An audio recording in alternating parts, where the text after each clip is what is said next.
Welcome to Black Love Matters, where it serves as a therapy session for figuring out adulthood, loving each other, and finding our inner Brock and Michelle. or Jay-Z and Beyonce. Or in this episode, we're going to do Willie Mays and Lou Allen Mays. Y'all better know who Willie Mays is. He's a baseball player. Now, Willie, some also know him as the Say Hey Kid, is an American former league baseball center fielder who spent almost his 22 years. Half of it was for San Francisco, and the other half was with the New York Mets. And he was elected into the Baseball Hall of Fame in 1979. It actually took too darn long. Mm-hmm. Now, Mays, he married May Louise Allen in November 1971. However, she passed away a few years ago in April of 2013 after a long battle with Alzheimer's. Now, can we talk about this? Well, I think whenever we talk about baseball, I always think about, am I going to say his name wrong? What? Jackie Robinson? You said his name right. What did I used to always call him?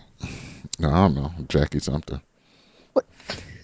You were like, who are you talking about? I'm like, you acting like you don't know who 42 is. You acting like you don't know who 42 and his wife was. Because that's when Chadwick Boseman first told us that he plays every black legendary character in America. Mm-hmm.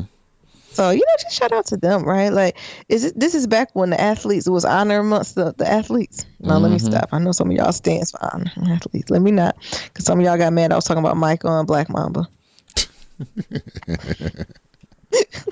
Stupid. What? I love me some Brown though. I love me some Brown, but if you think about the Willie Mays, the Jackie Robinsons, right? Like, they stood for a little, I don't know, they was just a little bit more revolutionary for me compared to some athletes we got now, right? I feel like Colin Kilpatrick. What? Kaepernick. What I call him? I've been in Detroit too long. Colin Kilpatrick. I'm trying to get him in the jail. With what's the mayor? Kwame Kilpatrick, baby. Child, that's what Detroit do to you. Colin, he listened to the ancestors, right? You know what I'm saying? I feel like he got the spirit of his past former athletic ancestors that spoke through him, right? Yeah. And it's just something about, right? What'd you say? Colin about the fuck shit. They was talking about that Brittany Renner book and how he made her fly her own self out there. Well, and then beat this future say? And then beat and told her ass to get the hell on. No, what did the future say? That needs to be on a mug. Live your life, love. What did he say? I'm good, love. I'm good. I need to get that on a mug. I need to get that on a shirt. I'm good, love. Child's always something. Well, shout out to Willie Mays and his wife. It's just something about that love, right? Mm-hmm. It is. Who is you? I'm Niram. And I'm Nyambi. And this is episode 192, y'all.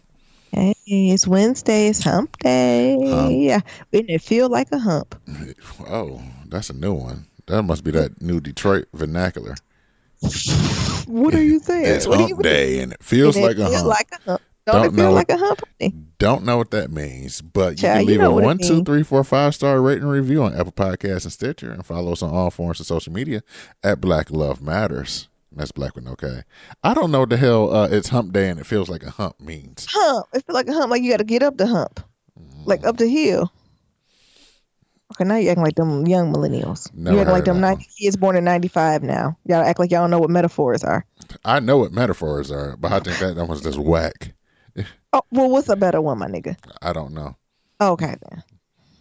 Be solution oriented. That one was, it's hump day and it feels like a hump. You hating. Ain't nobody hating. You got to check in. You just be worried about that voting because tomorrow we supposed to finish up our ballot today. So you might as well get on up out that bed early at 5 a.m., 8 a.m. my time so we can knock this out. Mm-hmm. There and die, he done got quiet. No, because I'm ready. I'm gained. I've been looking at the ballots and shit anyway. Child, it's getting ferocious up in Michigan. Like, these commercials are slanderous. Like, it's the presidential election. Like, they are going ham in Michigan with these different, what's it called? Candidates? What is it called when, like, the candidates do like these commercials, what are they called? Like PSS. They are not holding back. Yeah, they are not holding back. Usually it'd be one person who just kind of focus on what they do and why they do it. Child, it's somebody on here. I don't know if it's the attorney general or one of the judges. They be like, why would you want somebody to be the judge or attorney general who defends sex offenders and pedophiles? You vote for them, you're voting for the pedophiles. I was like, damn. I was like, was she a prosecutor? Like, did she have a choice? Like, it was just savage. It's a few commercials I looked at and I had to bust out laughing because I was like, oh, y'all are savage out here. You vote for them. I don't know if I've seen them that savage in California. No, California's all hunky-dory. Well, there's a couple. They tried to slander the few black men that was on the ballots out here. What they tried to do to him? He's a slumlord, or he works in the hood, and I don't know, all types of shit they were saying. Well, if he live in the hood, where else he going? Right. He's a shifty individual. What? Shifty? That's y'all got in California? Well, out here they tell them you defended sex offenders and pedophiles, and if you stand with them, you trash too. I was like it was to the point where it made my you're not paying attention to the TV, and then they'll be going, then you be like, wait a damn minute, let me pay attention to what's going on here. So it's crazy, but it's time for my check-in Nerums. I don't have much. I'm just enjoying my time in Detroit. Actually, today as we're listening, I'm actually taking an official day off because I've been kind of working distantly a little bit. So it's been a little bit hard playing in both worlds. I think due to my role, right? So in my role, I'm a manager. So I don't necessarily have tasks I have to do every day, but it's kind of putting out different fires as they come up. And it's just a little bit hard to do it distantly. Right, to be fully engaged. So hours might go by where no one needs anything, then all of a sudden they needed it yesterday, right? And of course, this is the time everybody want to leave or do so. So it's been a little hard navigating that to the point where I was like, I think I just need at least one full day. Yeah. Not to look at my inbox and call it a day. Does that make sense? Yeah. Yeah. And I didn't realize I needed it. I'm kind of tired. That's one of the things I've been asking you for. I think since you started this job, because we really didn't, because you went from box store to this place, the weekend. I quit. No, my last day at the box store was Wednesday, and we flew out Saturday. Yes. And those days between packing the house, transferring my car, all that. Yeah. So you ain't really had a break you've been on since we left White Ass New England, and I think it's time it might be time for you to take some vacation time. And put everything on your teammates, right? And be like, I'm gonna be gone. I'm checking out. No phone, no computer. Turn them bitches off. You can't get in touch with me. Yeah. Only people that can get in touch with me is the inner circle who has my personal phone number. Exactly. But the rest of y'all niggas, I'm blocking y'all for a week. Yeah, I think I might need to. And the thing is, it's so much I want to do, but I'm tired. I'm a little mentally tired, I think. So I'm gonna take a break. But tomorrow, and of course I can't be too still. Y'all guess what I'm doing tomorrow? What you doing? I'm getting the Detroit Classic. I'm going to get my hair weaved up. Okay. By a homegirl in Detroit. So I'm hoping she do me right. Because Fancy Success sent me that nice, I don't even know what type of hair it is. It's silky, but I'm gonna go get that and see how it go. Now, if it doesn't work out this time, I'm making a pact with God to say I'm all set. You all set with what? Weaves. Oh. I'm all set, Lord. I'm gonna say, Lord, you know what? I'm gonna take a good 5-year break, and what I'm gonna do, I'm gonna come on back once technology is advanced a little bit more, and I'll just stick with braids. Oh. I'm all set. Now, I'm excited about this. You want me to tell you how I'm gonna get my hair, or you want to be surprised? So you're gonna see me for months, honey. I know, right? Yeah. You can describe it to me. So I don't know. I might treat myself a little after. It depends how long sis take to do my hair. I might even get my nails done and toes. I think I might do a little treat to myself.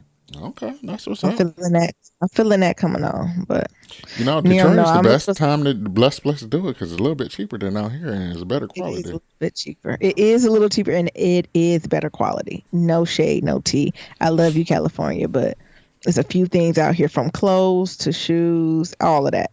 I done did a little bit. It is cheaper. I went to the market today too because I made some dinner for family. We did a barbecue and I cooked and all that. And I had enough food for at least a good 12 to 15 people. I promise you I didn't spend more than $75. To the point, you looking at the register? Yeah. Because I feel like me and Neron spent $75. Just on some fuck shit, right? Cereal, milk, eggs, and shit.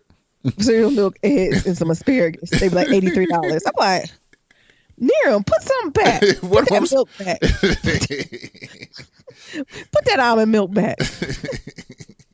Here, I done got barbecue sauce, noodle. I done got all types of stuff. I done got stuff to make corn salad, whole meals, thick meals. And they're like $75.03. And I'm like, what's some liquor? What's some $2? Did you know they sell $2 liquor in Kroger's? What type of liquor? I mean, why? Oh, no, I didn't. Oh, so you had some $2 chucks and shit? Well, you know, I don't just drink $2 chucks straight up. I make it into sangria. I made like an apple cider sangria. Oh. So I got like, that's what I'm saying. I done got a gallon, half a gallon of cider, a bottle of Chardonnay, and just put those together and topped it off with a little brown juice with some sparkling cider on top. And that's what we called it. I mean, topped it off with some sparkling, some seltzer. Oh, okay. And called it a dessert. And it was delicious. That's what's up. You over there eating good in the neighborhood. Yeah. I had a conversation with Niram. I don't think I'm ready to bring it up to y'all yet. I don't think I'm ready to speak that truth yet. Y'all eventually get the truth, but I'm just not ready for it right now. But so I don't know. I'm excited. So as y'all listen to this, hopefully I'm getting my hair done up. I'm hoping sis is nice. She just comes in and does my hair. Like, I don't want a lot of bad talk. I don't want a lot of conversation about my hair being nappy because I know. Do you got pictures? Do you have multiple pictures from different angles? I have 2 pictures, and I'm just going to show her. And that's it. Okay. And then whatever happens, I'm going to walk out and say thank you. And then this is the Lord whispering or yelling. He's either going to whisper, talk, or yell at me. We'll see. Okay. I pray he, blesses me. Me too. And if it doesn't work, I'm going to rock this little weave for whatever 6 to 8 weeks. And after 6 to 8 weeks, I'm going to have Niram help me take it out. And then I'm going to get my hair braided in Oakland. And I'm going to go have a seat. And I'm just going to wear my hair braided. And then when the braids come out, I'm a flat iron end strip. And I'm going to get it right back braided. And I'm all set for 5 years. I really want you to win with this hair stuff. I feel like ever since you went natural, it's been rough. Now let me have a perm. Somebody be like, "Oh, girl, all I need is $3, and I do your whole hair." You've been having this rough journey. The thing is, it's been so rough because low key, y'all, I've been thinking about getting lots. At first, I was going to get sister lots, but I don't think I'm patient enough. Nor do I think I'm willing to invest a whole mortgage into it.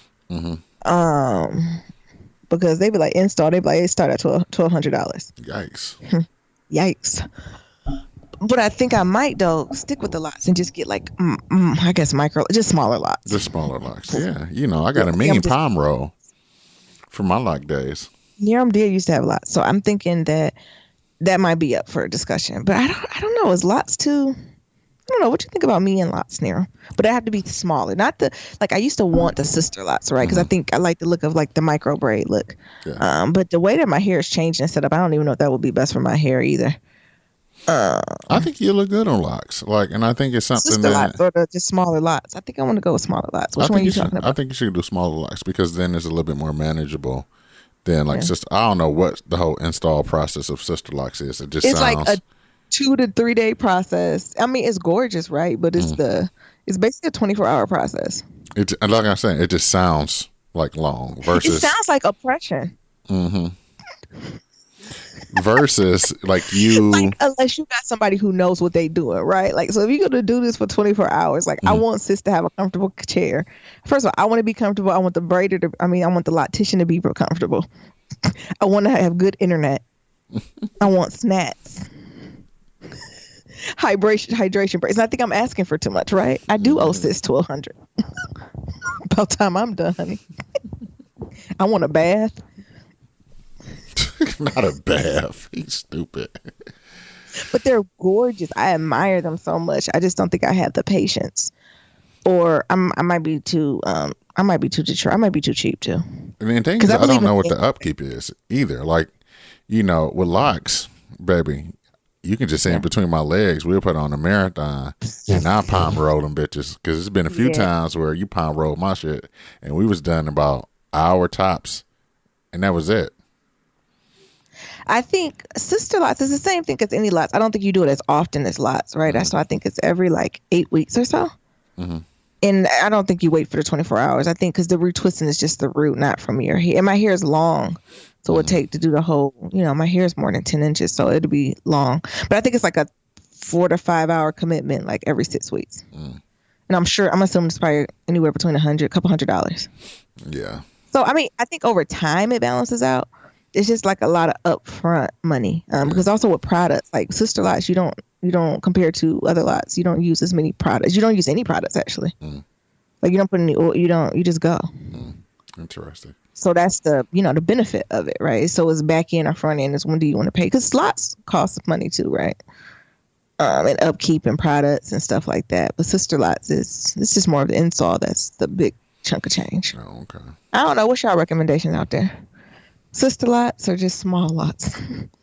But that's a huge difference from Sister Lots, right? I ain't gonna be like I ain't gonna say one strand longer than shit. Like I would get like substantial. Yeah. Lots if they're small. Like what is that? I guess I would just get over 100 some lots in my hair. Yeah. That's what I would be considered small. Compared to Sister Lots that could be like 300 to 500. Yeah.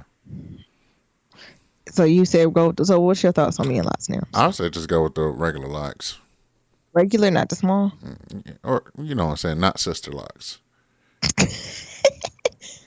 Because I just don't know the upkeep of that, right? And the thing is, like, if you get locks, and if you just get the smaller locks, even if you can't find a loctician on a regular basis, like you can just go to YouTube or go to your significant other who's had them before and do the damn thing, right? But I think that the whole process for you is like the act of like finding somebody, and that drains you. And like finding somebody, vetting them out. They don't have a website, so you can't look at none of their products and nothing like that. Even if they don't have a website, even if they do got a website, they ain't got shit up like stuff that they did. It's just they got a dog on it. They got a dog on their hair website. He said, "I want to see your dog. Where's your hair pictures?" They just got shit like that. They ain't got pictures of the inside the shop, a right phone number, any of that stuff, right? So I just know that that'll instantly turn you off. So trying to find like a loctician to do Sister Locks on a regular basis, and they on some fuck shit. Certified. Yeah. That's another layer. We ain't just talking about folks who don't do lots. You need to be Sister Lot certified. That's why they charge so much, right? Because they go through this training. Yeah. And so to do all that, and then they be on some fuck shit, and then you just can't take this. Sister Lock herself. And then you just can't take these shits out. Well, they do 8 weeks, but I don't have the time. I've been just went bald. Exactly. You just would have went to my barbershop and say, just cut all this shit off. Versus, you get locks, and I feel like the way your hair is, it's so kinky. My hair and will curly. lock instantly. It will. I think my hair locked now. That so much so that even if you do find somebody on some fuck shit, they do it good once. We can between you and I, we can maintain the upkeep of this. Or I could just undo it too. True that. It's a little easier. Mm-hmm. Lots is a bit step. I'm not sure if I'm ready for that phase, for like a lock phase of me. I'm not sure. Then which one do I do? Do I do coils or do I do true strand twist? Mm-hmm. I need to do. Can someone send me what the difference of the lots look like? If you start them with a coil and what the lots look like, and if you start them with 2 strands twisted, what the lock look like? I've never gotten my hair too coiled. I don't think my hair is even able to do like those really pretty coils. Oh, like the ones I had? Oh, damn it, so. Like, I don't think my hair has ever been that smooth. Like, I feel like the comb would get. I feel like it'd be like my hair fighting a comb. Bitch, don't be trying to get us to go the same direction. We go in different directions. So I might just need to do 2 strand twist off just principle of my hair. You think I should go for the lots on there? Maybe the first of the year. Yeah, I think you should. But yeah, so because I can wear this weave because I'm doing some leave out, right? And I can go ahead and get some heat damage in the front and transition to some lots. Too much. Mm-hmm. All right. You think I really should though, Nero? I'm asking you for real. I'm not just for play. I think so. I think that's it. No, I really think that you should get some locks. And the thing is, like, you can rock that. And then the thing is, if you don't like, you just go down to a big chop and wear some big hoop earrings. And you're trying. You're trying it for all black women. What? What do you mean? Just do the chop with some big earrings and some orange lipstick. Y'all know what y'all do. Do a big chop. Dye your hair blonde and get some door knocker earrings and call it a fucking day. And that's your style until your hair start growing out. And then you start doing some, different styles with different dyes and shit like that. But at least you get to have that opportunity to like put it in a ranch shit, dye your short hair and look fly for a little bit with some black. Cut that off too. Yeah, you get tired of that, you cut that shit off. You back to regular hair. And you put on a little red lip with a door knocker and call it a day. Oh my goodness. Thank you, Nero. You're welcome, baby. How's your check-in? I'm doing good. I just came back from physical therapy.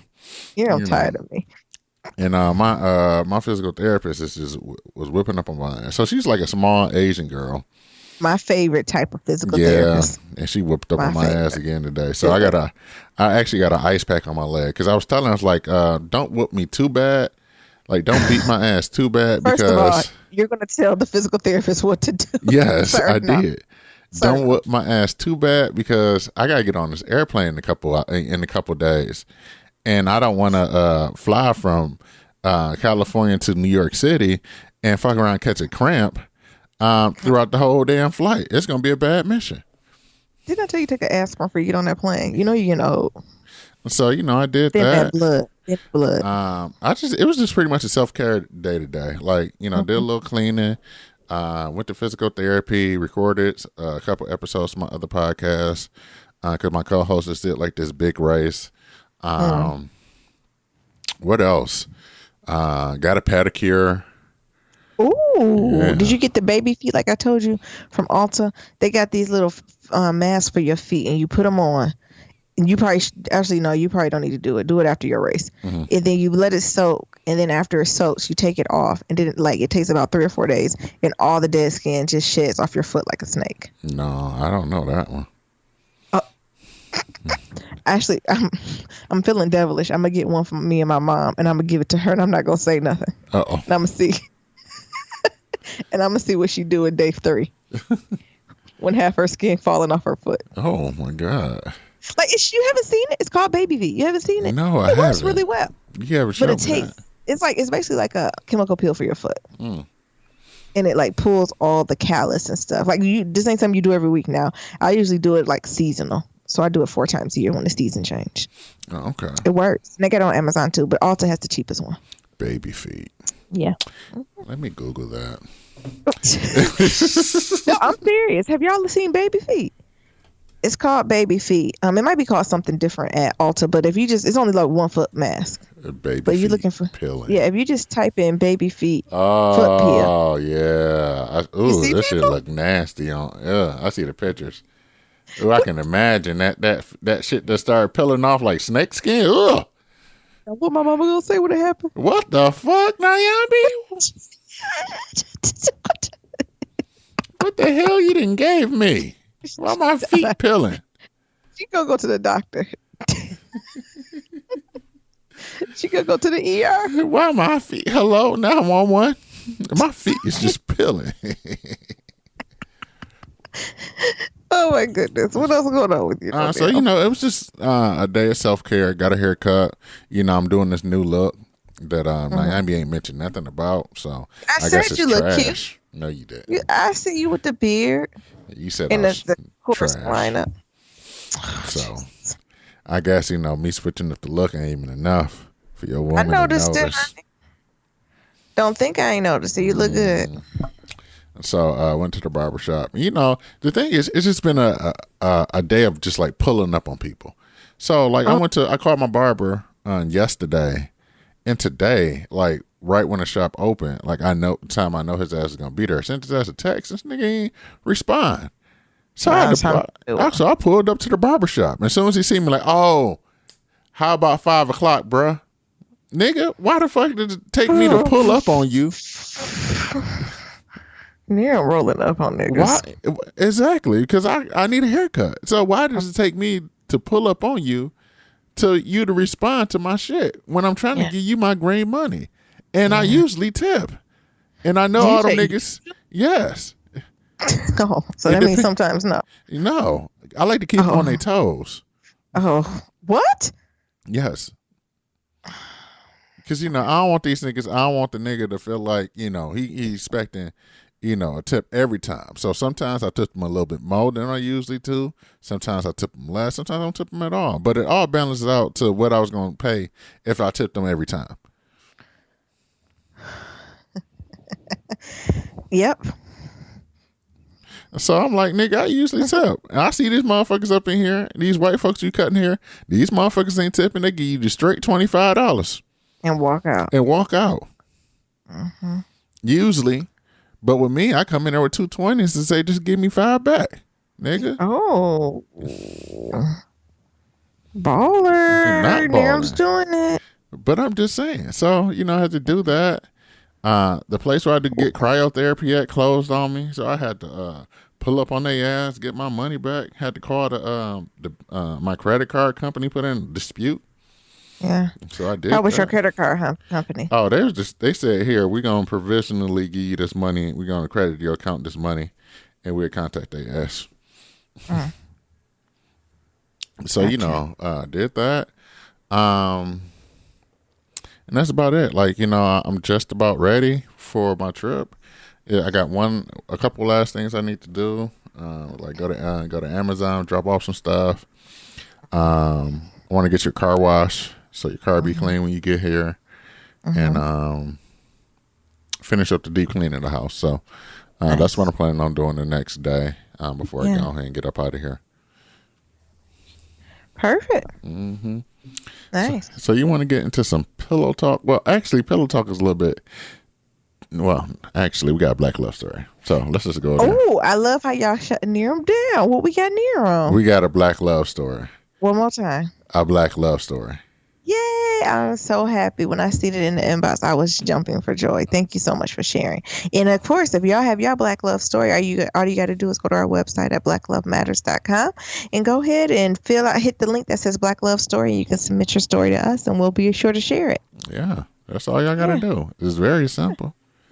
I feel like Niram was being very shady. It's very simple. It only takes about 2 minutes of your time, and it helps us out because we get to show Black love. You get to share. First of all, can I just say how I love the couple name is Pernell and Marquita. Can I just say how I love this picture and how they melanin is popping? Yeah, it's very popping. Come on, cigar. What's in the glass? It looks like. Are we going to post this on Instagram? Do we have permission to do that? I'm gonna post it, and they tell me take it down. I'll take it down.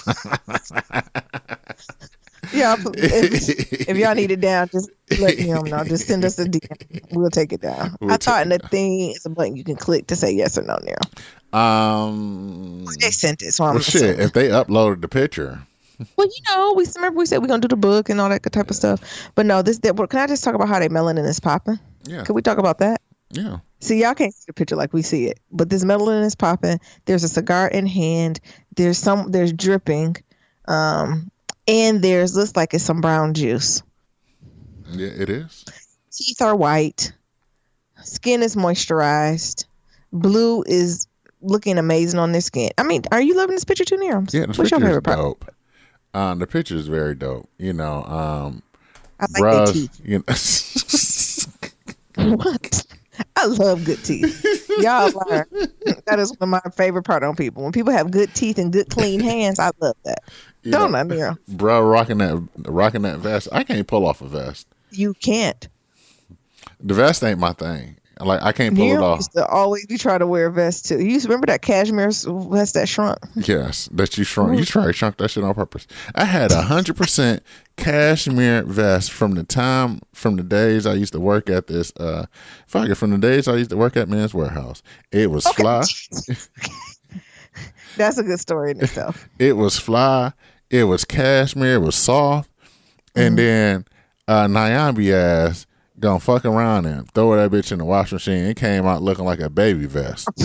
I swear it wasn't in there. Like, I didn't even mean to wash that. I meant to send that to the dry cleaners. And I think it was tangled in something else and it just got it. And I was like, oh, well, we can save it. Like, we ain't dry it. Let's just air dry it, right? Because we don't use harsh detergent. So it shouldn't be too bad. That boy did shrink 10 sizes. I ain't no cashmere shrink like that. Yeah. So, I told you to try it on. It was looking like come on, let's do this love story. It was looking like a training bra on me. Sure it was. I mean, and I ain't wore a vest since then. Well, he always bring that up too. Anyway, this week Black Love Story is from Pernell and Marquita, who've been together for 8 years. So the first question is, how did you meet? It says, I, Pernell, was selling tickets on Craigslist, and Marquita, was in Chicago was in Chicago on vacation. She wanted to move to Chicago and was trying to find a job. So she was on air quote vacation and decided to buy the tickets from me. We met at Starbucks and had a cup of coffee and talked for about 10 hours. Wait a damn minute. Is Starbucks even open for 10 hours? I don't know. I don't think I've talked to anything for 10 hours. It's up to the Lord. Come on, this is love at first sight. No, actually, take that back. I do remember being in high school and being on the phone all the time. Mm-hmm. Was it middle school though? I think that was middle school. Middle school, yeah. I almost say because in high school, I was like, I got a car. I'm just coming to see you. Yeah, I agree. But I feel like middle school, that's when you be on the phone. What you doing? Mm-hmm. Or you be on phone in silence. It says went to the concert together and have been together. Moved from Chicago to Seattle, where we got her her same apartment back, and she got her same job back. Look at the Lord. See, steps are designed, because she was about to move somewhere else and she came on back. Mm-hmm. We now have bought our first home. All right, congratulations. And are living in Texas, and we both have great jobs. Look at the Lord blessings, and are happy to be able to celebrate our 9th year together in January. Oh, congrats. Ain't that nice? Mm-hmm. That's almost like a romantic. That's like a rom-com. Mm-hmm. They need to get, what's his name? Willard Packard. Yes. And that name of their story be Love at First Sight or Love at the Concert or something like that. Mm-hmm. This sounds like a movie. Right. Y'all better write a book or something so y'all can get these movie rights. Come on. Next it says, when did each of you know that your partner was the one? It said after about 2 weeks of being together. Look, this Pernell ass. He talking about, yeah, we knew. Nigga, we need more details. I knew as soon as I got done with the 10th hour. Damn, I can talk to her this long. Yeah, she the one. Can't talk to nobody for 10 hours. He said he only talked to people for 5 minutes. That'd be real shit, though. Ain't nothing wrong with that. It says, what's the key to success of your relationship? It says playing video games together, working together, and long trips together. Me and Niram, we do play video games together, though, don't we? Yeah, we get very competitive. Because I'm better at it. No, you're not. But, sometimes I let Niram win. No, you don't got those Mortal Kombat hands. You ain't got Mortal Kombat, I don't. You ain't got no Mario Kart hands. You ain't got no Street Fighter hands. Mario. Tetris. You good at the Mario battle. I'm good at Mario Battle and Tetris. Or what's that new game you got on your phone? What is it called? That boy lit. Actually, don't tell them. We're not sponsored, honey. It is a good game, though. Like, if you look... Actually, no, Cheryl, this is our family. If y'all looking for a good game to download on your phone, I'm going to get it up and he's going to tell you It's called Bricks and Balls. That's what it's called. I don't know if I like the name. It's called Bricks and Balls. I love it. You can play for hours. Actually, I think I'm going to download it so I can play it on the plane.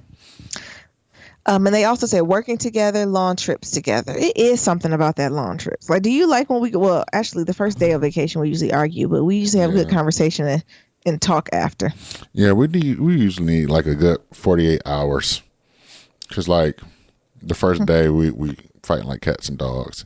And then about like midday or the second day after people had brunch, we kind of settle down and then we apologize and then we have a great vacation. What you mean we fight like cats and dogs? That's why I just try to get it out because I know every vacation. Oh, so you're the one who instigate the arguments? No, I just try to get the shit out because I know your trend. So your trend is to have an argument for every vacation. So I just try to get the shit out early. I try to get it while we traveling there because I know it's coming. So I just try to get it out so we can move on and be in love land. Because if not, it happened right in the middle of the damn trip and it fuck up the damn trip. I'd be ready to buy a plane ticket home. I said I could have been on the couch watching This Is Us, White Daddy. Mm-hmm. Have you? Never mind. I was gonna say, did you see it? This Is Us tonight? No, I didn't because it's on right now while I'm recording. Oh, I forgot the time difference. I don't watch all my shows. I know you did. A Million Pieces. Oh, y'all got a good check-in either coming Friday or next week. Next it says, what advice would you give young married couples? It says playing cooperative video. What video games y'all playing? They're probably playing like Call of Duty. Call it when they be shooting people? Yeah. Did you say yeah? Playing cooperative video games together, it would teach you on how to work together to accomplish tasks. Ladies should try to find a game they can play. Men should help them find the game.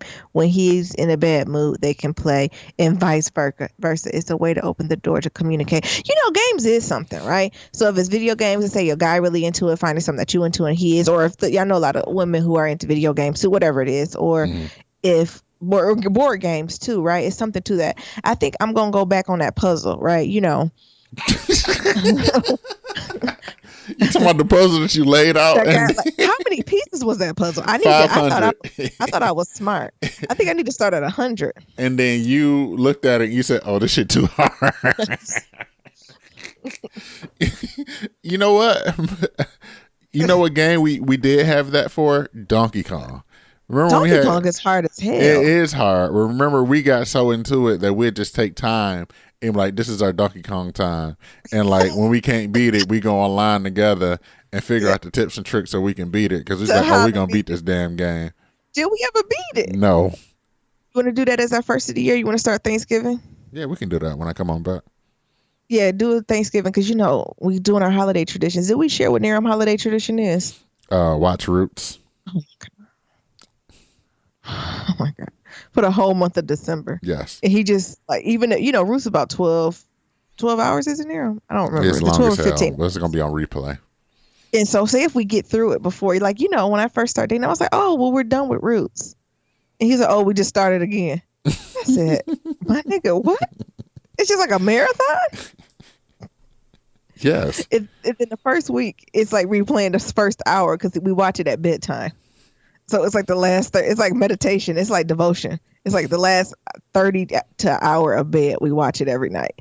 In the first few weeks, we'd be sleepy because we forget to put it on. So every night I watch, what is it? I just lost his name. Kunta Kinte. Yeah, Kunta Kinte get captured from his family at least 5 times. Before we can move on. I said, he back captured. Like, that scene when he on the boat? Yeah.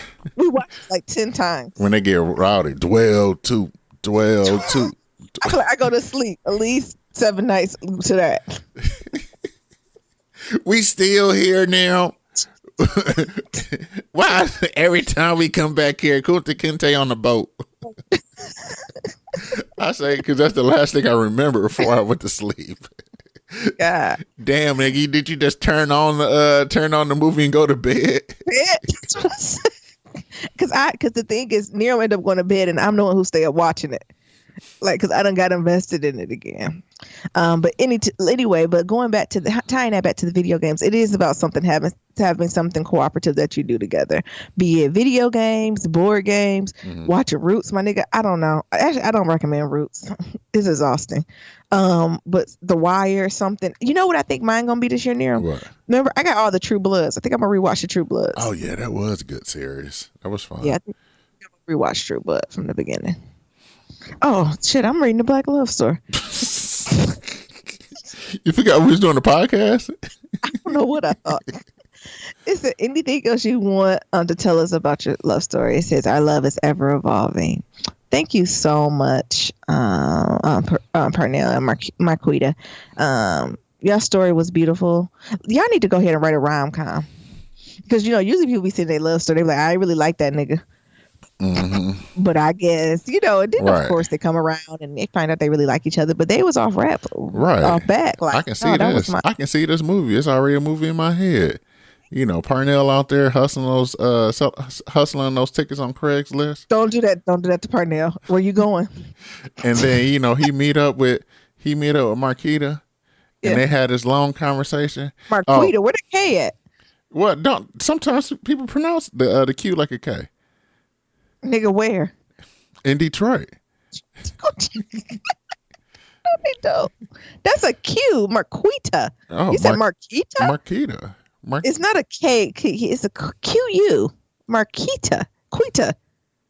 Anyways, he was. Sometimes they pronounce the QU like a K. Well, why don't you just put a K? Because. Okay. Because blackness. Alana. Alana. All right, go ahead. No, but I see it though. Like he got this. We don't know what tickets we were selling. All we know is this: he had a ticket. So in my head, he had these tickets. This could be a Christmas movie. Let's set it for Christmas because it's in Seattle. So he got these tickets. Let's call it like I'm gonna make it minor. So he had these tickets to go to Drake or some popular rapper or something like that.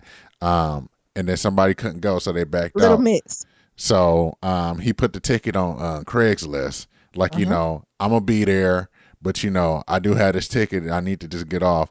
Insta Stories, not Craigslist. Okay, well, Insta Stories. And then Marquita seen it. And then she was like, well, I want to go, but I don't know you like that, nigga. So we got to go have coffee or something so I can make sure you ain't crazy, a crazy-ass killer. So then they go to Starbucks, and they start talking. And then, then you do the montage of like 10 hours of them talking and laughing and shit. And then you know how to... And you know how they be reaching and like next thing you know, they holding hands, drinking coffee and shit like that. And I was going to say then cue to the barista that rolling their eyes. Right.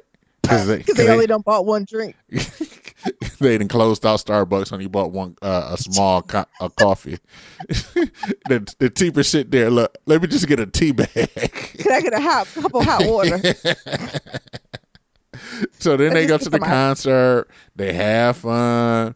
And then, that's when all the shit go, they start being in a relationship. It was long distance and then everything goes and voila, they there. So, yeah, I see it. It couldn't be a black love story. Yeah, this could be really a rom-com. Yeah, I see it. Yeah, a Christmas movie, though. Put a Christmas stick on it, right? Because remember he said they moved like to Texas and they both get these great jobs. Like, and we'll throw some turmoil in it, right? Yeah, you gotta throw some type of wrench in there. Maybe Marquita ex-boyfriend come in the picture. Yeah, I can see that. Like when she went back to was it Seattle or create Chicago? Our alters. See, we need to be screenwriters. With these piss poor storylines without me coming up. Look, just one cup of water at Starbucks. Right. Where she moved from? Chicago to Seattle. Which one was? Yeah. She was in Seattle and wanted to move to Chicago. So yeah, she had that boo back then, back in Seattle, and then the Seattle. That nigga was like, come do it like Nuri from Love Is. Yeah. And like dude just come back like, baby, I want you back. Or do it like White Daddy and White Mama from This Is Us. On how Parnell was coming to visit and do a surprise visit to visit Marquita, and then he pulled up through the window. See through the windows because in movies they never have curtains. No. They don't. So he looking through, he coming up with flowers, and then he happened to look through the window, and Marquita on the couch, laughing and holding hands with an unknown man. It's really her brother. Okay, come on now. Come on. It breaks his heart, and then he goes back, and then Marquita's like, well, what happened? What's going on? And then, Parnell don't answer, and then next thing you know, They lived separate for a couple months. Both of them sad. This nigga coming out with a whole ass story. Both of them sad. And then Marquita finds Parnell again selling tickets on Craigslist. And then she buy another ticket from his ass. And then they go to another concert. Let's say Frankly Beverly and Maze. And Raheem Devine. Raheem Devine. And then Raheem Devine does the whole song for like the cover song for the soundtrack. Yeah. Okay. Come on there. Fast forward to montage with moving to Texas and both having good jobs and things of that sort. Good teeth. They do. Right. To this picture of them drinking some brown juice, smoking cigars. Yes. And playing video games. We gotta have the video game. Yeah, we gotta have the video game aspect of it. So maybe let's have them create their own video game or like their own tech company. Yeah, we need to be in the writer's room. Come on there. What are we doing? Shonda would be disappointed. Shonda, Courtney Kip, what's all the greats? Mona Scott, Ava Duvet, they all be disappointed in us. Willow Packard. Who's the one who did Snow Hill or Snowcat? I thought you were gonna say F. Gary Gray. F. Gary Gray. You can throw him in there too. Who did the Snow Hill? Is that him? I don't know. Yes, you do. Who did on FX? Oh, you talking about Snowfall, baby? I don't know what the hell Snow Hill is. Y'all niggas know what I'm talking about. I don't. When you say Snow Hill, what's the other one? Fuqua. Antonio Fuqua. Yeah, do they have a directors or a writers? Just they need a retreat, or do they have like an organization or coalition? I feel like they do. They need one. I don't know. Have you realized lately everybody want to be a screenwriter? Yeah. I've had at least 3 people from my past. I'm like, oh, what you doing? And he was like, I'm finding my passion of becoming a screenwriter.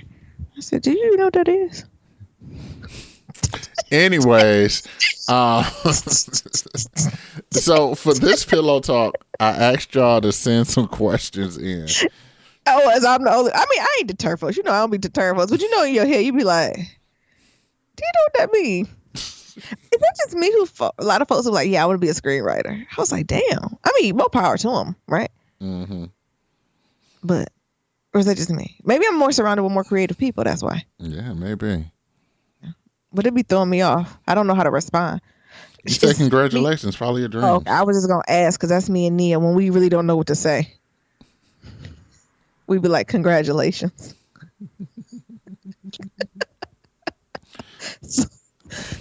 Go ahead, Neil. I can't. So this pillow talk is gonna be light and airy. I asked y'all to ask us some questions that we can ask on the podcast, and I figure we just do some rapid fire stuff. Okay. So I can't think like just first thing top of head. I can't be thoughtful. No, just rapid fire, and we'll have some fun with it. We can see if we can get through some of them because we got a lot of them. We got like 40, 50 questions. So. Oh, wait. Can we split that in half? Yeah, we can. Do half today and then do the other half of them for Shout Out Friday? Yeah, I'll keep it. I'll look at the time. So it's going to be based off the time. Oh, Niam, stay on that time, honey. I do. I like to make sure I'm consistent and at least get y'all. Because you know if it was Nyambi, y'all might have a 5-minute episode, then you might have a 4-hour episode. No, I need to make sure that y'all get consistently at least an hour of content. So, so you ready when we just start? Yes. All right. First question. When are you going to start that Patreon? Ask Nero. Soon. I can't because I'm not going to do it. Soon. I'm working on something for episode 200. We have different viewpoints. Nero thinks we're ready to do it. It's not that I don't think we're ready to do it. It's just when I take people green money, I feel as if I need to give them something in exchange for that. And I don't know what that something is. And I have a different view is that we gave people 200 episodes and we starting to pop. And for the people who just getting started, you got to hop on this Patreon train to get the back episodes. Yeah, I want to do something else though. I think we as a Black Love Matters community, producers and creators, like we're gonna have to compromise. No, but so I get that, but we're gonna do something else too. And that's the thing. Like one of the things I see with the Patreon is that it's gonna be more content. So maybe it's an additional podcast episode, right? Oh shit. Or maybe it's just like the same thing. Like you ask us a more intimate question, and and we spend more time on it, and we spend like a podcast episode.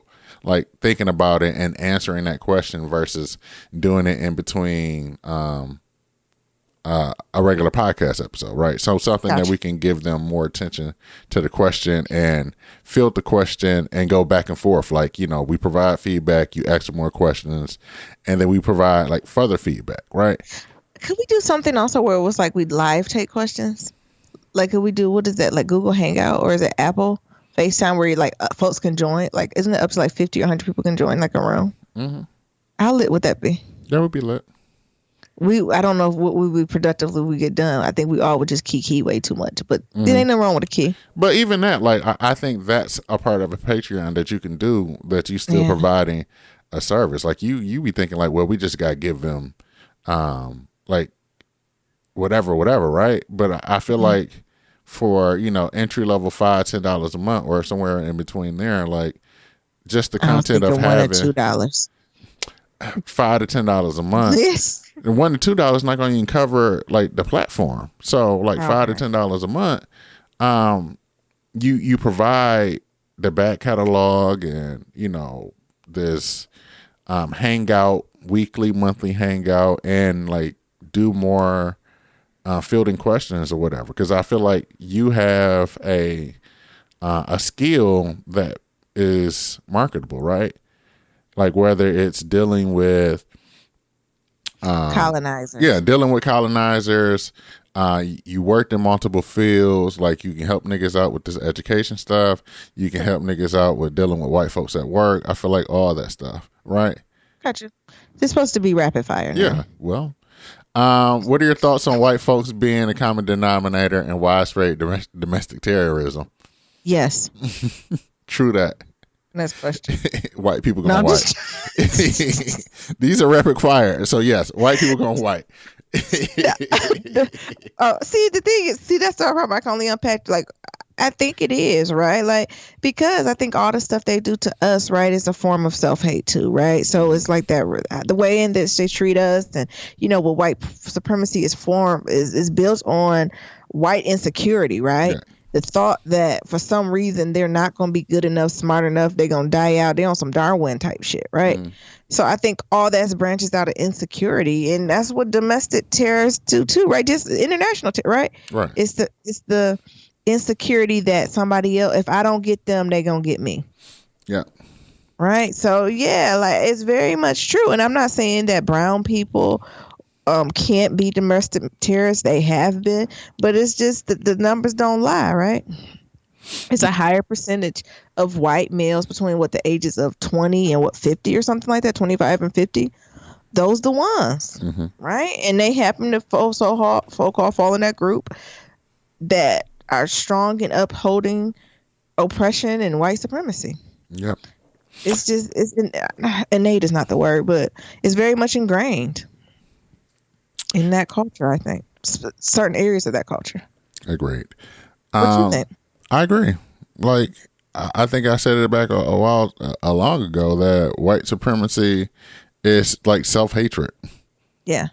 Like white supremacy is based within self-hatred, that they hate themselves so much, and they're so afraid of like what black people can do if we really had the skills, tools, and all the other things that they had, how much more successful we'll be, and they'll be more of the lesser race, quote unquote, than the black folks.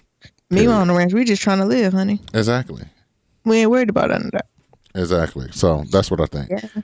I mean, it's awful too, right? Like, just so white supremacy. Yeah, white folks. Yeah, they did it, right? But the idea of domestic terrorism is horrible, right? Like, well, I think we talked about that last episode. Like, my heart goes out to all the folks that it's affected because it's ridiculous. It's useless. It's so much shit going on that is absolutely useless because the Earth about to be a domestic terrorist on our ass in a minute, right? We need to be worried about this climate change and these storms and shit that's about to be lighting our asses up soon. Right.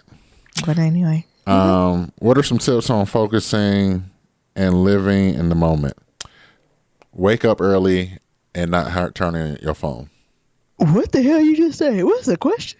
The question is, what are some tips for focusing and living in the moment? Yeah. And I said, wake up early and not turn on your phone. Journaling helps me. Like, you really have to journal. You really have to write things down. And sometimes, I know when you're in it, you don't realize what you've done until you wrote it down and actually go back and reread it. Right. And able to see that type of journey and that growth throughout the way. Right. And also, I think finding time to be alone, even if you're one of the folks who don't like to be alone. I know some of our extroverts are recharged by people, but I think it's very important to find time to be alone. I think just depending on which one you slant, extroversion, introversion, I think that amount of time varies. But I think it's very important to be with yourself and your thoughts sometimes. That was very rapid fire, baby. Come on, quickly, Nat. Do you have any advice that you can give for soon-to-be college grads that gone back to school after dropping out and are looking to get a job in their field, currently working and going to school, have bills, no time for internships? Hold on. This is the all So, look, did you graduate? Look, Since this is a black love story. I mean, I kitchen table talk. No, hold on. Currently working, going to school, have bills, no time for internship, house soon. Before graduation, should I start looking for jobs? I think it depends on your field. So anywhere between 6 to 3 months before you graduate, you should start looking in your field. Send us your field. What area are you in, right? And if you're looking for entry level positions, if you want, look for if you're in school, especially look for your national conference. Or your national organizations that's associated with it, right? And start getting on all those listservs or see if they have their own career fairs. And also utilize your advisor, right? And utilize the folks that are around you or recent grads to kind of, figure out that journey. But rapid fire answer is 3 to 6 months. I agree. 3 to 6 months. Is being in a serious relationship in your 20s wise? Sure. Yeah. I don't think it's the right answer to that. I think yes and no, right? I think it's wise if you're with a person that loves and supports you and you're on the journey together, right? And you're learning and you're growing to each other. No, if you're with the gaslighting, crazy, insecure motherfucker. Y'all know the answer to that. My question is, did you get your whole moment out the way? If you got if you got your whole moment out the way, your whole phase, yeah. I mean, they in their 20s still. Were you 20s is a decade, and a lot of people still in their whole phase in their 30s. True that. You just gotta wear. But that's what I'm saying, though. Yeah, we did. But they talking about a serious relationship, so yeah, a serious relationship in your 20s. Yeah. I think you just have to. I think for some reason it's a little bit harder to walk away the younger you are, but you need to be willing to walk away, or you need to have your sounding board or your one person you go to that'll be able to pull you aside to be like, no, sis, this shit is whack, really. Mm-hmm. But no, I think it's okay. It's not for everybody, but I never recommend people to go into relationships and be like, oh, I'm in my 20s, I'm young, I don't want to be with nobody serious. And this could be, you've been praying for the Lord to send you a good man and a good husband. This might be him. Yeah. Right, I ain't from that school of rock to be like, oh, girl, just go around and trot around and be a hoe for a decade. And then mysteriously when you become 30, now you saved and sanctified and you looking for your husband. That ain't how that works. Sometimes. Use your judgment. You say sometimes. Sometimes. Use your best judgment. Class. If it feels like you're going in a good direction. But actually, you sending this email, so probably not. So... Do you know what I'm saying? Did I finish that thought? Yes, you did. So if you're sending this, you're having second thoughts of it. Why are you having that second thoughts? Follow your gut. This kind of goes into the next question. What advice do you have for Black 20-somethings? I think we kind of answered that in the other question. Live your life, stack your money, eat green juice, figure out a workout that works for you. Go to the damn doctor consistently. Brush your teeth and floss twice a day. Take care of your teeth. Figure out a hygiene routine. Figure out what you like and don't like about sex. What else now? Masturbate. A lot. What's some other stuff you wish you did in your 20s? Travel. Travel a lot. Travel broke. Even if you broke. Yeah, absolutely. I won't recommend 30s plus to travel broke because you're too grown. But 20s, you can get away traveling broke. And the thing is, it's a whole different standard that I had. And that's the thing. I want to do what I really want to do is travel and do it white folk style. So a backpack, a huge ass backpack, and travel the world with that backpack. But I know I can't do it in Nyambi because Nyambi ain't the one. No, not even in my 20s. Right? No. I need at least one roll on. So, what is some advice for unconventional Black relations? I'm not done with the 20s. Baby, this is supposed to be rapid fire. With travel broke. What else we're doing, Daryl? Do things that scare you. No, I'm not scared. Do things that scare you. And I'm talking about scare the fuck out of you. If it's something that you really want to do, just do it. It gets better. 30 gets better. People are going to lie to you and tell you that 30 is horrible and it's a scary number. It probably at 29 and 362. How many days in a year? 365. At 364 days, you'll be really, really scared because when you hit 30, you ain't going to accomplish what you thought you was going to accomplish. Mm-hmm. But something happens when the clock strikes midnight. Mm-hmm. And the sauce is good. The sauce is good at 31 plus. 30 was a rough year. But I feel like 31, 32, 30, the sauce gets good. Right. So don't fall. What else? Don't be numbers like ages that ends with a 0 is not a big deal. Yeah. What? Like, so 20, 30, 40, 50. 40. Like, yeah. I feel like that's not a big deal. These are arbitrary numbers that we put on ourselves. And niggas always use like their birthday as an excuse to like have something done, but it's don't. But the thing is, you ain't got to wait till your birthday to get it done. Like, if you want it done, just start now. Yeah. Yeah, absolutely. All right, next question. I'll go quicker. What advice do you have for unconventional Black relationships, i.e., age gaps or disabilities or etc.? That's non-traditional? Oh, that's what they asked. I don't know. Look, I don't know. I would say off we're the top, non-traditional. I would say just off the top of my head, like finding balance, finding that. I want to say equilibrium. What the hell are you talking about? That's what I'm trying to say. I want to say equilibrium, but it's not the word. Like finding that common point and understanding like each other, right? And understand where that person is coming from. Yeah, so finding solace within each other, right? Yes. So I think the biggest thing, if your relationship, quote unquote, isn't seen as the norm or the status quo, is like finding solace within your relationship and shutting the noise out. Mm-hmm. So no matter how deep, how strong your love is, you're always going to have critics, right? So figuring out how together you can silence out that noise when need be. Yes. And really leaning on each other, right? And when you are in a more of a non-traditional relationship, I think it's important to find communities of support that are similar to you. So that might mean y'all stepping out y'all comfort zone to invite folks into your inner circle who may not have been invited to your normal circle per usual. But I think it's something really big about silencing the outside. Mm-hmm. I agree. You have to, or and I don't want to say silence the outside. It's like, sometimes, if one friend said, 2 friends, 10 friends said it, you need to take hold of it, right? But, if you got that one friend who always got some shit to say, or that your parent, like, sometimes you have to learn how to silence that. But anyway, next question, Nirams. What is your dream job? Ooh, that has shifted so much. So I would say if you asked me this 3 years ago, my dream job was twofold. So my last, as I say, chapter in my career book, so the last 5 years, I would like to do before, so this is before, and I'll tell you after, was to be like some type of provost at like a research one, a public Ivy University.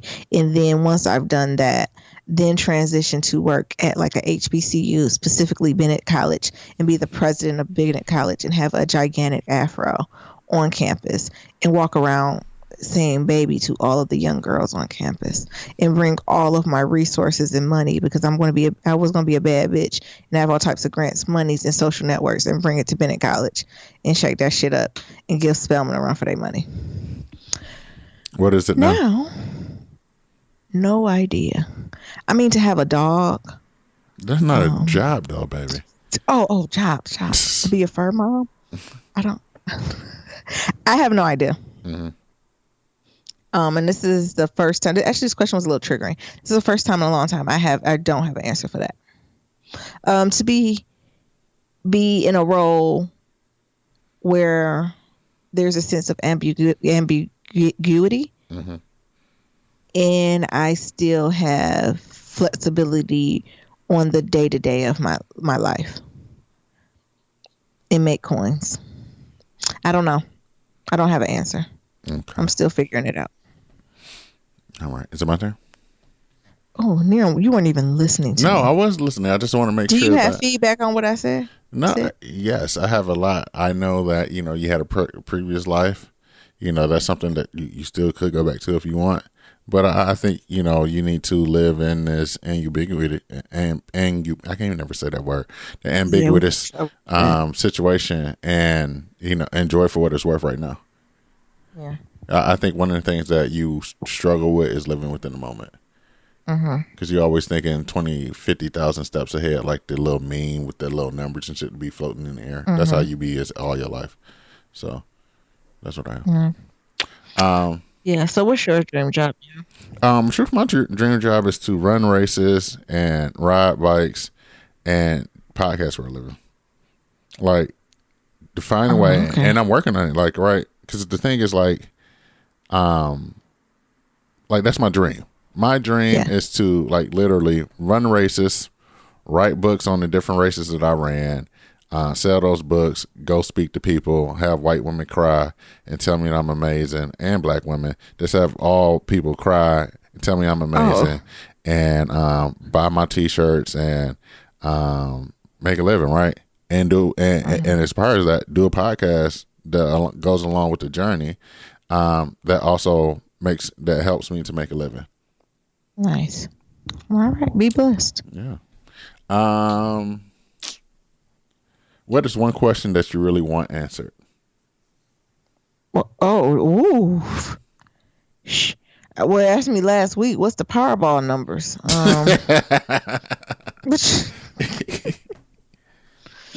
I'm almost, again, the old me would be like, what's next, sis? Mm-hmm. What's one question I want answered? I don't have one. You know, I'm on my crooked walk. I don't want to know the answer. I just want to go on the journey. I don't know if it's beneficial for me to know ahead. Okay. I don't have anything I want answered. What about you, Nerops? What happens exactly after you die? Oh, hell to the no. To the no. Why? So I can tell everybody? All right, gossip. And then what happens after you tell everyone the shade room? Hey. So I can let people know, like, because I feel like it's some bullshit, y'all, or you're like, it's some hot shit, it's some hot fire. I think that's the thing, right? Like, everybody, like, the thing is, we all gonna die, right? We all gonna die. Yeah. We're not gonna live forever, and I think a lot of people move as if we are gonna die. I mean, that we're not gonna die. We're just gonna be here forever. But I'm always thinking about death, right? And I just want to know, like, what happens afterwards. And have like a bona fide straight answer, and like none of this guessing shit, none of this we gonna turn to trees or butterflies and shit like that. I want to know the exact same thing was gonna happen. Well, what do you think happens? I don't know. I don't have a hypothesis. That's why I want to know the exact thing, because I don't want to form an opinion on something that I don't know. Do you believe in an afterlife? It depends on the day. Some form of it, right? Like. You know, I believe in afterlife. Do I think where you go to is going to be up in the sky and the streets going to be made of gold? And I'm not sure about all that, right? Mm-hmm. But I do believe we are one little piece in this internal like structure. I think the part we play is so minute that we can't even comprehend the shit that's popping off. That's how I believe it is. Okay. Right. It's like it's on some shit where it's like, you don't even you couldn't even comprehend what the fuck I'm talking about. I forgot what movie it is. It's like, we can't even help your little mind. Like your little mind would explode like the meme if like the little emoji if I even began to tell you what's going on. Like there's almost no words for what it would be, right? That's how I feel it would be. That complex. But we'll see. Yeah. I mean, I'm in no rush to see, but you know, I love the Lord. I can't wait to meet him. But I'm not rushing. You know, take your time, Lord. Go near. Why you do that? What? I can't tell the Lord take his time. Take his time. I don't want to rush him. What is the last book you both read? Oh, what was the name of that sad ass book I read? I just gave it to a colleague though. Mm-hmm. Oh, well, I guess. What was the last book you read? Hunger by Roxane Gay. I can't remember that book. But I can tell y'all what it was about. I can think of the name. Like it was because it was not a black author. So that's unique by me. Actually, I think it was an Asian woman. And it was about the story of like 4 men that were going on this journey together, and it was really sad. The cover is a white man with his hand in his like holding his head in his hand, and it's like an 800-page book. And it was good. The name is leaving me right now, but it's really, really good. Oh, you got that book away? I didn't give it away. One of my direct reports wanted to read it, and I told her she had to buy it, so I let her borrow it. Oh, okay. Let's do 2 more. How soon is too soon on living with your significant other? How do you suffer so many opinions about it? Age has a lot to do with it. I would say age, and listen to your. That's really ages too, isn't it? Yeah, age. But listen to your gut. Does. Listen to your gut. You know. Yeah. You know. And the thing is, you know the people who writing niggas who on some bullshit. Absolutely. Like, and the only reason I say age is because you only got so much time to live. Mm-hmm. Right? Like, when you get older, sometimes you got to figure stuff out quickly. But yeah, follow your gut on that one. I don't think it's no right or wrong answer. But I do think it's important sometimes before you move into someone to have your own something first. So like, I don't know how wise it is to go from like your parents' house to living with your partner, or like a dorm to living with your partner. Like, I think it's very important for you to be able to have the space to hold your own for a period of time, even if it's just for 6 months. I agree. You do need that time. Some form of independence, right? Like, where's your own, whereas no one is relying on to get these bills paid. You're the only one. I think it's something very, very important to that. I agree. All right. And of course, I see sometimes, if you're a little bit older, right, a little more seasoned, maybe in your 40, 50, you got his house, they got his house, right? If y'all want to move in together, see how I go, I think that's completely okay, right? Because you're grown. If the shit ain't working, you go about your separate ways, right? But when you're younger, child, stay in your roommates. But again, I think it's a gut thing. And you're right. Everybody going to have opinions about it. Some people don't believe in staying with a partner or, boyfriend, girlfriend until they're married or engaged. Mm-hmm. Right, they be trying to put a Christian card, but in some relationships, I think that works great, and others, I think it would be horrible. But we got to do practices on. We need to have a conversation on how do you listen to your internal voice. Mm-hmm. How do you listen to the God in you, honey? And listen to that's the wisest person you ever gonna meet, and being comfortable with it. Next, one more question here. Yeah, what's your favorite episode so far of this podcast? Yes. Wow. Maybe our first one. Mm-hmm. I would say that because I was really nervous to do it. And it was one of them things, like, even if we just do one episode, it was something that I was stepping out on faith and really trying and putting myself out there. And I think the second favorite episode was maybe the episode after, like, I was thinking about moving to Michigan and I lost a job, and it was just really transparent and vulnerable with the audience. Mm-hmm. Right? Like, I just feel like I was just so raw, Nyambi, that you couldn't get no rawer than that. Yeah. Right. And just the support and the love that we got from the whole Black Love Matters community was amazing. And I think at that point it reiterated to me, like, oh, this is something that I want to continue to do for a longer term. Right. Like, even when we stopped to do it for whatever reason, it would be, we're going to stop in a thoughtful way. Like, I think that was the moment where I was like, oh, wait, no. I have a sense of, I don't know, not commitment, because I was committed to the podcast, but it was a deeper connection. Naomi wanted to quit this podcast about 4 or 5 times. Cause I thought it was just us listening, honey. I didn't think nobody wouldn't hear me no more. And every time I showed her numbers, and she still don't listen to me. Mm-hmm. Oh, you made these numbers up, Nero. Like, yeah, I'm like, Nero making it up. That's the only one listening to this. Nia, and sometimes my mama. Your mama don't you listen to them all the time. Yeah, she be like, oh, what episode y'all on? 28? Oh. No, man. We're at 200. Oh shit, I need to catch up. Oh, I'll catch up I catch up next week. On all 150.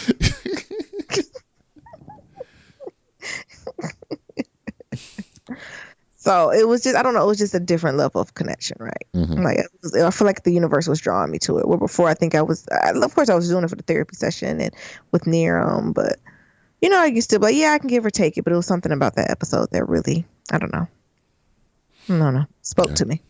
Nero's? I think one of my favorite episodes was the episode when you talked about Flower. Oh my God! Oh, did I get too serious? Maybe I should say a funny one. No, you can say what you want to say. I'm just telling you my truth. That was your truth. I'm living my truth.